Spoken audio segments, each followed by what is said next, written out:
Shibli national college Azamgarh परिसर में रविवार को महाराजा सुहेलदेव विश्वविद्यालय, शिबली कॉलेज और भारतीय शिक्षण मंडल गोरक्ष प्रांत के संयुक्त तत्वावधान में भारतीय ज्ञान परंपरा में गुरु शिष्य संबंध एवं शिक्षा का महत्व विषय पर 1 दिवसीय दीक्षारंभ समारोह एवं राष्ट्रीय संगोष्ठी आयोजित हुई।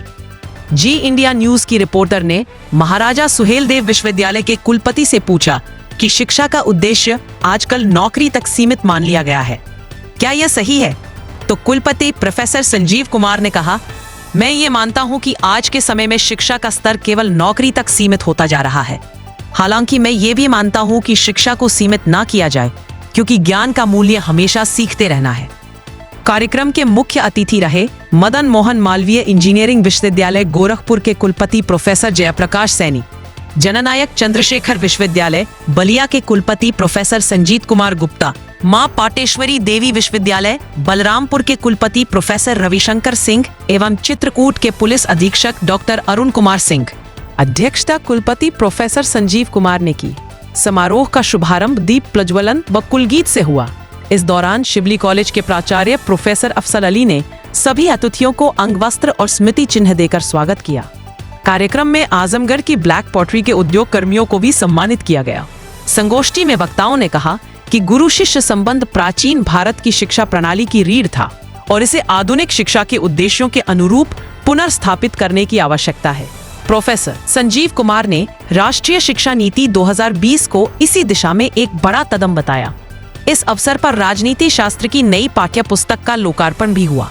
कार्यक्रम का संचालन प्रोफेसर मोहम्मद खालिद और डॉक्टर पंकज सिंह ने किया। किसी को आइडिया है पीछे जो स्टूडेंट बैठे हुए हैं, जिनके साउंड सिस्टम बहुत महंगे हैं और बहुत अच्छी, और जिनके बारे में कहा जाता है उनकी साउंड इंजीनियरिंग बहुत अच्छी है, किसी को आइडिया? पीछे बोस, किसने बताया भैया? Very good. बस अब आप गूगल कर लीजिए कि वर्ल्ड की सबसे बेस्ट जो कंपनी है, अमेरिकन कंपनी है, बस इतना पता कर लीजिए वो बोस कौन है। BOSE लिखिए, जिसका छोटा सा भी स्पीकर 30,000 रुपए का आता है। बस आप गूगल करके सर्च कर लीजिए, आपको फक्र होगा अपने देश के ऊपर। उस बंदे ने इंजीनियरिंग करने के बाद साउंड इंजीनियरिंग में मास्टरी की, उसने अपनी कंपनी खड़ी कर दी और आज वर्ल्ड की बेस्ट कंपनी बोस मानी जाती है।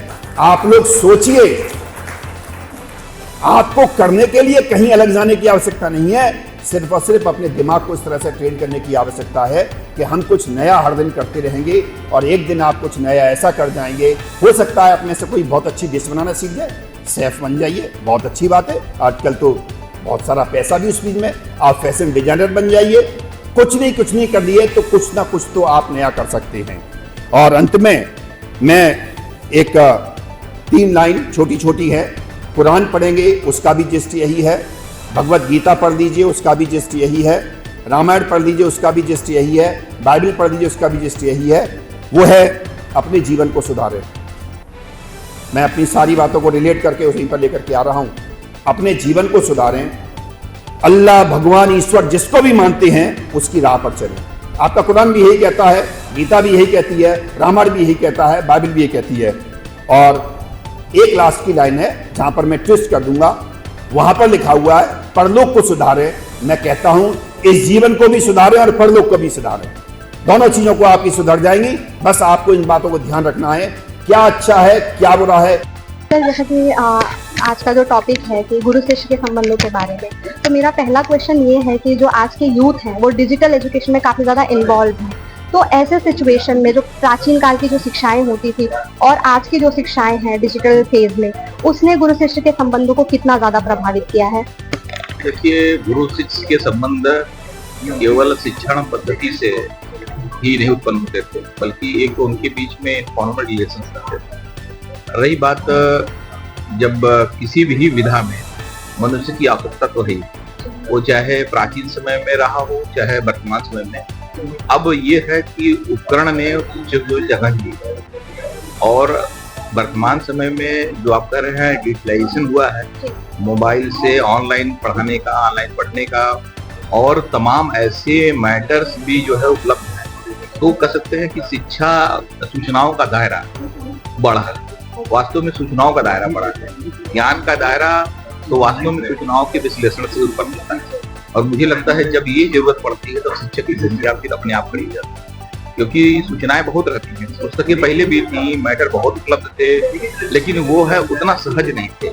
ये हमारे मोबाइल ने, हमारे डिजिटलाइजेशन ने इसको सरल और सर्वसुलभ बनाया, लेकिन इसके साथ साथ उसका सही उपयोग सही तरीके से कर सकते हैं कि कैसे हम उनका अपने जीवन में उपयोग कर सकते हैं, इसके लिए शिक्षकों की भूमिका अभी भी महत्वपूर्ण है। इसलिए शिक्षक और जो विद्यार्थी के संबंध वो जैसे पहले थे वैसे ही रहने वाले हैं। हाँ, जरूर है कि पहले थोड़े से जीवन मूल्य में बदल गए, थोड़ी सी भागती हुई दुनिया में, भौतिकता के युग में सबके मूल्य और मानक बदलते रहते हैं। तो व्यवसायीकरण है शिक्षा में, आज की शिक्षा इतनी महंगी है, पेरेंट्स भी हैरान हो जाते हैं, कई बार प्रोटेस्ट होते हैं, उस पर आपका क्या कहना है? देखिए, क्या है कि थोड़ा सा समाज का एक स्वभाव भी बदला है।